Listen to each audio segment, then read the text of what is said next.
Now to election 2018 and the race to become the next governor of Tennessee. For the first time, Bill Lee and Karl squared off this evening in this hotly contested and expensive campaign.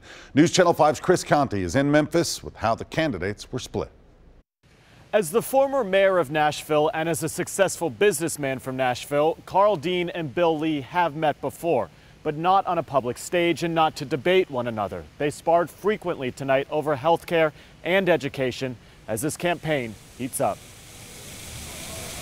The next step forward to becoming Tennessee's next governor led to Memphis tonight. Karl, for you and me. Where at the University of Memphis, Karl and Bill Lee went head to head. I disagree with Mr. Lee strongly on his support and advocacy for vouchers. I really believe that statewide one-size-fits-all education policy is not the way to really address the greatest challenges of local issues. Lee, the Republican frontrunner, did his best to stay centered on issues like President Trump's tariffs, knowing that undecided voters could still play a major role come November. I, too, am very worried about tariffs and their impact that they will actually have on our state. Agriculture is a huge part of our economy, and farmers have felt this, and they felt it already.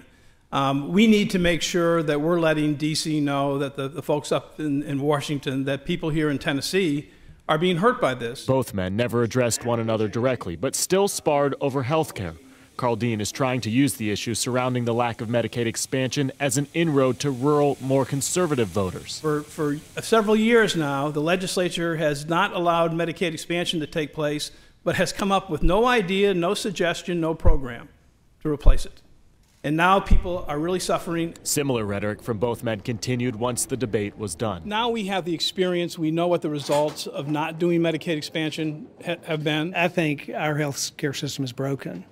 I think addressing the rising cost of health care is absolutely imperative. As the race to hold the state's highest office continues on. Another hot-button issue where the candidates split tonight was over what to do with the state's flawed TN-ready system. Both Karl and Bill Lee will meet again next week in East Tennessee. In Memphis tonight, Chris Conti, News Channel 5.